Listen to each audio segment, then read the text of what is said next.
So welcome to the last article of this photoelectric effect. As you know, from the last few days, we were discussing about the photoelectric effect. We have seen the definition of the photoelectric effect, that we have also seen the mechanism that how the photoelectric effect takes place. Then we have seen the relation between the frequency of the photoelectrons and the photoelectric current generated, their relation for the velocity of the photoelectron generated and the cathode potential, Richardson-Compton experiment. Then we have seen the E by M relation of these photoelectrons, and many important articles of this particular chapter we have already seen. Now here today, just one theoretical article is remaining from this particular chapter, and that is the applications of photoelectric cell. Because in the last lecture, I have already explained you about the photoelectric cell, that photoelectric cells are nothing but these are the devices which are based on the principle of photoelectric effect, in which the certain photoelectric effect is takes place and they convert the light energy into the electrical energy and so on. Now there are the three important types of the photoelectric cell. We have seen what are they: photoemissive cell, photovoltaic cell, and photoemissive cell, isn't it? And now here today we are going to see the applications of these different cells, that how these different cells may be used. So this article is purely a theoretical one. In the examination, if this article will be asked, then it will be asked in this manner: what are the applications of the photoelectric cells? This question may be asked for 5 to 10 marks in the examination.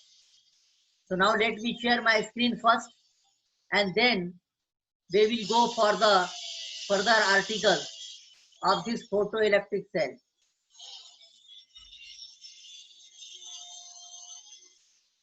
Now applications of the photoelectric cell that we are going to consider. Now photoelectric cell definition you are already knowing. Just I have also explained. So there is no need to give the definition of the photoelectric cell again. So just I will try here to share with the applications of the photoelectric cell, that in which places these photoelectric cells are used. So one first application of the photoelectric cell is that these cells are used for the reproduction of sound which are recorded on the movie film. Pictures में, film में जो sound जो record किया जाता है, उसके अंदर जो डिस्क होती है या उसके अंदर जो साउंड डिस्क होता है, साउंड स्टॉक होता है, उसके अंदर जो फेनोमेनन या जो इंस्ट्रूमेंट काम करता है वो फोटोइलेक्ट्रिक सेल है. आगे हम एक दो की तफसीलात भी देखेंगे. Secondly, the photoelectric cells are used in exposure meter. Now question is that what do you mean by exposure meter? So exposure meter is nothing but it is the experiment, it is a device which is used along with the camera to know the correct time of exposure for having the good photographic plate. यानी कि photo धोते, ये लफ्ज सुने होंगे आपने, photo धो के लाने का. तो कितने देर तक फोटो के फोटोग्राफिक प्लेट को एक्सपोजर कर रखना, कितने देर तक उसको बाहर रखना ताकि फोटो अच्छी धुल जाए. पहले ये सेंटेंस सुने होंगे, किसी जमाने में कहा जाता था कि फोटो धो के लाने का. So when we are taking the extras also, so we have to wait for some time that the X-ray, the film on which the X-ray is taken, it is to be exposed to the air up to a certain period of time, and then it is used for the observation. That means to expose it to the air, to expose it to the another atmosphere, certain time is required. So how much the time is required to exposure or to expose that film into the air or into the particular type of atmosphere, so that time it is to be measured with that experiment, and that experiment is called as the exposure meter. So in that exposure meter also, in that particular device, there is a use of photoelectric cell. Photoelectric cell क्या है? Instrument है जो क्या करते हैं, एक light को दूसरी लाइट से में कन्वर्ट करते हैं. जो कौन से प्रिंसिपल के ऊपर काम करता है? फिर एक बार फोटोइलेक्ट्रिक इफेक्ट के ऊपर काम करता है, isn't it? Third one is lux meter. क्या है lux meter? It is once again it is a device. काय के लिए इस्तेमाल होता? It is used to determine the intensity of light.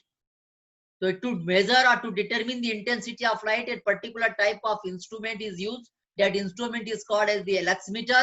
and that lux meter, in that particular type of lux meter or device, the one of the component, one of the part of it is photoelectric cell, isn't it? Now next one, it may be used for controlling the temperature of a furnace. किसको बोलते हैं furnace? Furnace is a closed space or operator in which the heating is generated or heat is generated. जो भी गर्म करने के वास्ते, गर्माने के वास्ते जो इंस्ट्रूमेंट इस्तेमाल होता है उसको फर्नेस बोलते हैं, जो हाई टेम्परेचर तक देता। तो उस फर्नेस के अंदर भी एक जो किट के अंदर जो वन ऑफ द कंपोनेंट है, that component is photo electric cell. This is the purely theoretical one. You don't need the mechanism that how the photoelectric effect is used and how it is to be utilized, उसका काम, उसका पूरी functioning वगैरह expected नहीं है आपको। खाली आपको ये बताया जा रहा है कि फोटो इलेक्ट्रिक सेल्स जो हमने पढ़े, जो 3 किस्म के हैं, कौन कौन से पढ़े हमने? Photo emissive cell, photo voltaic cell और photo conductive cell. 3 type of cells we have already seen in the previous lecture, and these 3 cells, in addition to all other 3 cells, where they are used, what are the application of these cells, we are going to see in this case. So this is a pure theoretical one. There is nothing to be explained. Whatever the explanation, whatever the data available with us here in this lecture, in this video, I am going to share with you, and it is a purely theoretical one. You have to just remember that these are the applications of the photoelectric cell, या इस जगह पर photoelectric cell का इस्तेमाल होता है, जो मैंने आपको गिनवाए। अभी कौन कौन से गिनवाए मैंने आपको? लक्स मीटर गिनवाया, उसके बाद एक और चीज रह गई थी, बर्गलर अलार्म। क्या रहता burglar alarm? Anybody of is knowing? This device is kept near a safe to be protected from the thief. कुछ अहम चीजें, हीरा वगैरह, बैंक के लॉकर्स वगैरह में आप जो है इसको जो है तो वहां एक अलार्म लगाते, कि अगर कोई आया, चोर आया या चिकेटी आया या कोई पर्सन अंदर दाखिल हुआ तो वो बसता। अक्सर आपने फिल्मों में देखा होगा कि कोई अगर कीमती चीज रखी हुई है या कोई हीरा रखा हुआ है तो उसकी सेफ्टी के वास्ते जो अरेंजमेंट की जाती, कि अगर कोई पर्सन दाखिल हुआ उसके प्रीमाइसेस में या उसके एक पर्टिकुलर डिस्टेंस के अंदर अगर किसी की एंट्री हो गई तो वो अलार्म बसता उसका। तो दैट अलार्म जो है, that is called as the burglar alarm, and in that burglar alarm there is a one of the component, वो इंस्ट्रूमेंट के अंदर एक जो कंपोनेंट है वो है photo electric cell. It is use for the temperature of furnace. जैसा कि मैंने अभी आपको बताया कि फर्नेस क्या है? हीटिंग के वास्ते जो ऑपरेटर्स इस्तेमाल होता, उस ऑपरेटर्स के भी एक कंपोनेंट कौन सा है? फोटो इलेक्ट्रिक सेल है। और कहाँ इस्तेमाल होता? It is use for automatic switching on end of the street light. मोहल्लों में, गली में जो लाइट लगाई जाती है, जो उमूमन जो है तो सोलार के ऊपर काम करती ना, आपने देखा होगा बड़े बड़े शहरों में, हमारे महल्ले भीड़ में उतना ज्यादा तो नहीं है, लेकिन बड़े बड़े मेट्रोपॉलिटन सिटीज में, या इवन आप औरंगाबाद के यूनिवर्सिटी कैंपस में जाएं तो वहां पे सोलार लाइट से स्ट्रीट लाइट बोल के लगी हुई है। हमारे पास की जो स्ट्रीट लाइट है उमूमन हमारे मोहल्लाज में, उसको तो बंद और चालू करते वहां से, कहाँ से? डिप्पी से बंद और चालू किया जाता। लेकिन सोलार के ऊपर की जो लाइट है वो जो है तो ऑटोमेटिक जो है तो स्विच ऑफ और स्विच ऑन हो जाती है, यानी बंद और चालू हो जाती है। सुबह में जब सूरज निकल आता तो वो लाइट ऑफ हो जाती, फिर बाद में लाइट अंधेरे में वो लाइट ऑन हो जाती। तो ये जो automatic switching on end of arrangement है, इसके अंदर भी किस चीज का इस्तेमाल किया जाता? कौन सा हमारा इंस्ट्रूमेंट यूज होता? फोटो इलेक्ट्रिक सेल, जो कि किस प्रिंसिपल पे काम करता? फोटो इलेक्ट्रिक इफेक्ट के प्रिंसिपल पे काम करता। Another use is in the study of temperature and spectra of stars. ये जो अलग अलग स्टार्स है उनका टेम्परेचर, उनका स्पेक्ट्रा। स्पेक्ट्रा किसको बोलते हैं? वो जब कोई इफेक्ट करते हैं तो उनसे जो लाइंस निकलते हैं, अलग अलग कलर के जो स्पेक्ट्रल लाइंस निकलती, उनकी स्टडी करने के वास्ते भी जो इंस्ट्रूमेंट का इस्तेमाल किया जाता, उसके अंदर भी फोटो इलेक्ट्रिक सेल है। ये आपकी इंफॉर्मेशन आपके साथ शेयर की जा रही, पूरा डिटेल आप ये सोच सकते हैं कि कैसा इस्तेमाल होता होगा, कैसा जो है तो स्विचिंग होती है ऑटोमेटिक, तो सबकी यहाँ पर आपको दरकार नहीं है। खाली एक दो की हम देखेंगे कि कैसा काम करता, अदरवाइज खाली ये थियोरेटिकल एप्लीकेशंस हैं जो कि एक्सपेक्टेड है from the examination point of view, that are the last article of this particular chapter. Again, it is used in obtaining the electrical energy from the sunlight during the space travel. खला में जो space travel वगैरह जो अलग अलग satellite करते हैं, उसमें भी रहते इलेक्ट्रिकल एनर्जी किस तरह से होती है, सनलाइट से किस तरह से इलेक्ट्रिकल एनर्जी हासिल की जा सकती है, how we can convert the sunlight into the electrical energy. That particular type of device is used in the during the space travel, and in that particular device one of the component या उसका एक अहम component होता है photo electric cell. अब एक दो जो हमने बताए थे उसके ऊपर हम थोड़ा सा डिस्कस करेंगे कि उनके अंदर क्या इस्तेमाल होता है। जैसा कि पहला यूज हमने आपको बताया था कि use in sound reproduction from the motion picture, यानी बोले थे ना मुइंग में, मुई मुई बोले थे पिक्चर फिल्म के अंदर, तो इन्हें मुई मुई बोले तो बोलते ना कौन सी मुई लगी, तो इन्हें मुई film sound is recorded on the film of action in the form of thin transparent strip. Sound में पिक्चर में जो फिल्म के अंदर जो रिकॉर्डिंग होती है ना गानों वगैरह की, तो काय के अंदर होती, उसके ऊपर एक्शन फॉर्म में एक थीन स्ट्रिप रहती, वो थीन स्ट्रिप को एक साउंड ट्रैक लगा हुआ रहता।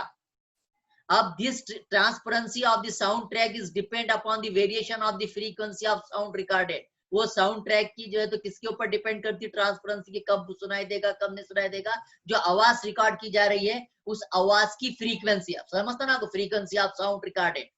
Now when the light passing through the soundtrack of the film falls on the photo cell, क्योंकि इसके अंदर क्या लगा हुआ रहता, फोटो सेल लगा हुआ रहता।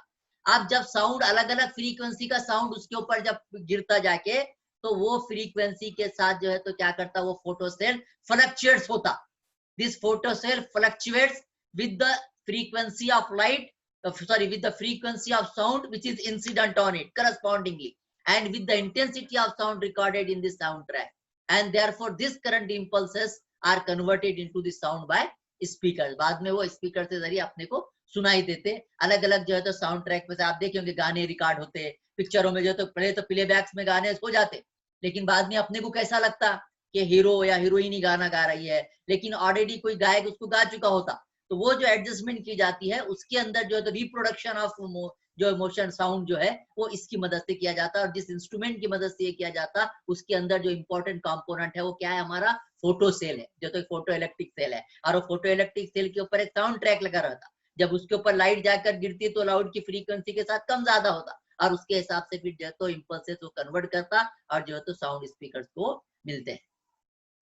दूसरा इसको क्या बताए थे हमने इस्तेमाल, हर एक जो इंपॉर्टेंट था है तो बहुत सारे देखे हमने, लेकिन कुछ का यहाँ पर हम जिक्र करेंगे। Use in exposure meter, photography में मैंने बोला ना फोटो उतारते, या एक्सरे की आपको खासतौर पे होता है ना, एक्सरे धो के आन दो, मतलब टाइम लगेगा थोड़ा, तो वो जो एक्सपोजर ऑफ टाइम है उस फोटोग्राफी के अंदर उसमें भी इस्तेमाल होता है। Exposure meter is a device to calculate the correct time of exposure, isn't it? It is used to measure the correct time of exposure. अब इसके अंदर क्या होता है, photo electric cell in the instrument produces the current.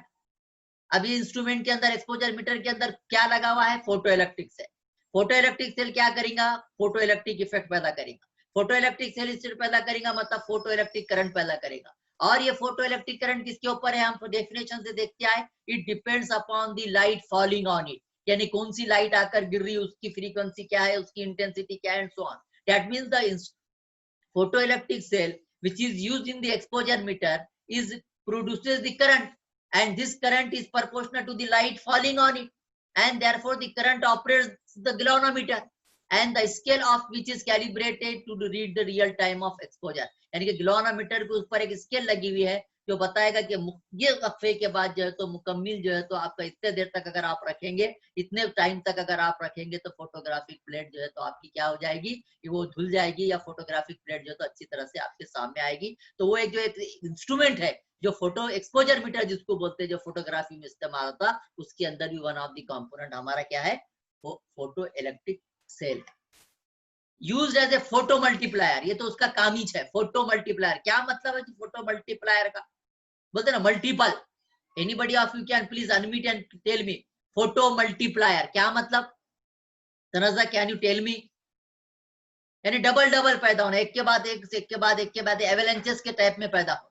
तो photo multiplier is based on the principle of secondary emission. All of you getting me, please anybody please unmute and tell me whether you are getting or not. Please anybody unmute yourself. Are you getting my sound, मेरी आवाज आ रही है आपको? Anybody please unmute and tell yes or no. Yes sir. Yes, तो use of photo multiplier काय में इस्तेमाल होता है, फोटो मल्टीप्लायर भी क्या है, एक इंस्ट्रूमेंट है। क्या काम करता वो सेकेंडरी इलेक्ट्रॉन्स या सेकेंडरी फोटो इलेक्ट्रॉन्स जनरेट करता। कौन से प्रिंसिपल पे काम कर रहा होगा जी ये, it works on the principle of secondary emission. क्या होता है इसके अंदर, light is fall on the cathode as in case of photo electric effect. When the light is fall on the cathode is called the emission of the photoelectrons. these photoelectrons get attracted towards the anode. यहाँ पर हम उसको बोलेंगे डायनोड first. कब ये मुमकिन है कि कैथोड से निकलने वाले इलेक्ट्रॉन्स एनोड की तरफ जाएंगे? कब मुमकिन है ये? when it is possible, when there is a potential difference between the cathode and anode, यानी कि एक पॉजिटिवली चार्ज रहना, दूसरा निगेटिवली चार्ज रहना, तभी ये पॉसिबल होगा ना कि कैथोड से निकलने वाले इलेक्ट्रॉन्स एनोड की तरफ जाएंगे. अगर दोनों के दरमियान पोटेंशियल डिफरेंस नहीं है या पोटेंशियल डिफरेंस बहुत कम है, तो उस वक्त ये मुमकिन है क्या कि इलेक्ट्रॉन कैथोड से निकल के एनोड की तरफ जाएंगे? Is it possible? Please tell me yes or no. Unmute anybody of you. मुमकिन है क्या ये? Is it possible that electron? No, it is not possible. That means these electrons get attracted toward the diode first by setting the potential difference. Now, when the potential and secondary electrons, when these electrons they get attracted towards the anode, and due to that one again the electric current is formed. Electric current is formed means electrons are generated. Now this time from the diode first, the electrons which are generated, these are called as the secondary electrons. The electrons from the surface of the diode are generated as the secondary electrons. Suppose that the photoelectron is striking the diode first, produce the X electron by secondary emission. First कीजिए कि पहले वक्त डायनोड पे से कितने electron generate हुए? X electron generate हुए. These electrons are then directed towards the diode. वहां के निकले हुए कहां जाते हो? अगर 2-3 डायनोड ऐसे लगे हुए, अलग अलग एनोड्स लगाए हुए अलग अलग पोटेंशियल डिफरेंसेस के साथ, तो पहले डायनोड्स 1 से निकलने वाले सेकेंडरी इलेक्ट्रॉन अपने कुछ पर्दे हुए पोटेंशियल के साथ जा X नंबर ऑफ इलेक्ट्रॉन्स निकले डायनोड 1 से, वो जाकर किसके ऊपर टकराए? डायनोड 2 के ऊपर. Then these electrons directed toward the diode 2 by making it the potential higher than the diode 1. Suppose the electrons X are again ejected from the secondary emission. That means this process is continued. That just like avalanches. पहले वक्त X electron generate हुए, फिर वो X electron जाके दूसरे डायनोड पे हुए तो वहां से X स्क्वायर इलेक्ट्रॉन जनरेट हुए, फिर वहां से निकल के तीसरे पे गए तो वहां से X3 हुए. यानी कि पहले वक्त वोल्टेज 100 वोल्ट, दूसरे वक्त 300 वोल्ट, चौथे वक्त अगर आगे जाके देखे तो 500 वोल्ट, और अगर आगे जाके देखे तो 600 volt and so on. That means the voltage goes on decreasing. Voltage goes on increasing. That means the potential goes on increasing, and the number of electrons which are get emitted at every time they also goes on increasing. That means more and more electrons are get generated. इसकी जो double generation जो होता, that means avalanches of the electron reaches to the collector. A strong current is then flows in the outer circuit. ज्यादा से ज्यादा electron अगर पैदा होंगे तो सर्किट के अंदर करंट कम रहेगा कि ज्यादा रहेगा जी? क्योंकि फोटो इलेक्ट्रिक करंट डिपेंड किसके ऊपर करता? जितने ज्यादा इलेक्ट्रॉन्स जनरेट होंगे. यहाँ पर इलेक्ट्रॉन जनरेशन 2, 3, 4, 5, 10 डायोड लगाकर क्या करे? अलग अलग जो है तो एनोड लगा के, जिसको डायनोड बोल रहे हैं हम, वो डायनोड अलग अलग लगा के क्या करे? इलेक्ट्रॉन्स की तादाद को बढ़ा दिए. लिहाजा as the number of electron secondary electron goes on increasing, the current is also goes on increasing. A strong current is then flows in the circuit, and this device is used to amplify the weak light signal. ये जो device होता जो ज्यादा करता photo multiplier, बड़ा के अंदर amplifier लगा बोलते हैं. साउंड के केस में अगर आप देखें क्या करता साउंड? आवाज सुनाई नहीं देती, बोलते एम्पलीफायर लगाओ. तो वैसे जो लाइट के केस में अगर ज्यादा लाइट अगर आपको होना तो आप क्या इस्तेमाल करते? Photo multiplier you are using. What you are using? Photo multiplier. यानी कि ज्यादा से ज्यादा इलेक्ट्रिक करंट अगर आपको जनरेट करना है तो आपने ज्यादा से ज्यादा इलेक्ट्रॉन्स पैदा करना, और ये ज्यादा से ज्यादा इलेक्ट्रॉन्स कब मुमकिन है? when you have created the avalanches of the electrons, and this is possible by putting the more and more diode 1, 2, 3 and so on, and by increasing the potential difference between this one, so large current will be generated and large electricity will be, or large current will be possible in the circuit. ये जो बढ़ा के एक से लेके बढ़ा के वहां जो करते हैं ना, फोटो मल्टीप्लाई करो बोलते हैं, हम बोलते हैं मल्टीप्लाई करो, 2 के 4, 4 के 6, 6 के 8 करो बोलते हैं ना. तो just in that manner the electrons, the total quantity of the electrons is goes on increasing and the current is increases, and this is nothing but it is called as the photo multiplier. और ये photo multiplier कहाँ इस्तेमाल होता? This device is used to amplify the very weak light signal. जहाँ पे light कम आ रही, light signals कम रहे, वहां पे ये फोटो मल्टीप्लायर इस्तेमाल करते कि भाई उधर से आने वाली लाइट कम है, अब बोलते हैं लगाओ वाला लाइट का बड़ा वाला जरा बहुत कम आ, डीम आ गई लाइट. तो in that case that photo multiplier is used. और ये फोटो मल्टीप्लायर के अंदर जो कंपोनेंट काम करता है वो कौन है? photoelectric cell. One more automatic operation of street lights एक बोला था मैं, उसके अंदर भी photoelectric cell रहता. Now in this case photoelectric cell is located in the street light circuit. जो सर्किट लगाया जाता गली में मोहल्लों में, वो वहां पे स्ट्रीट लाइट के अंदर जो सर्किट है उसके अंदर कौन लगा हुआ है? फोटोइलेक्ट्रिक सेल लगा हुआ है. इस switches of the street light when the sunlight is incident on it, यानी कि जब सुबह में सूरज की रोशनी रहती है, सोलार से ऐसा बोलते हैं ना, सोलार लाइट जिसको बोलते हैं. So when the light is fall on the photoelectric cell, it switches off the light. जैसे ही सूरज की लाइट उसके ऊपर गिरी हो फोटोइलेक्ट्रिक सेल के ऊपर, तो वो लाइट को क्या करता? स्विचेस ऑफ कर देता. And when the sunlight fades, जाएगी, कम हो जाएगी, खत्म हो जाएगी, सूरज की रोशनी मध्यम पड़ेगी, ढीली पड़ेगी, it become dark. That means photoelectric cell switches on the street light and switches off the street light. This is automatic arrangement, and in that photoelectric cell arrangement is made in such a way that when the sunlight is incident on it, it switches on, and when the sunlight gets faded, it switches off. Such type of arrangement you can see in the metropolitan cities. When the street light, in the street light, such type of circuit is used. तो circuit के अंदर, kit के अंदर जो एक इस्तेमाल होता, it is called as the photoelectric cell, जो automatic operation of street light के लिए इस्तेमाल होता. हो सकता है कि बीड़ के भी किसी मोहल्ला में या मेन रोड के ऊपर जो है सोलर लाइट लगे हुए हो, लेकिन सोलर लाइट फिलहाल राइट नाउ आप मेट्रोपॉलिटन सिटीज में देख सकते हैं. So this is about the this one. Thank you for joining me for this period. If you are having any question regarding the application of this photoelectric cell, please tell me. Otherwise, we will say some more thing, that with this application of the photoelectric cell, this chapter ends. This chapter ends. All the articles, if I summarize this one, then I will give you the photoelectric effect definition, concept I have explained. Then we have seen the E by M relation of the photoelectrons which are emitted. Then we have seen the Richardson and Compton experiment for the relation between the frequency and the potential. Then we have seen the photoelectric cells.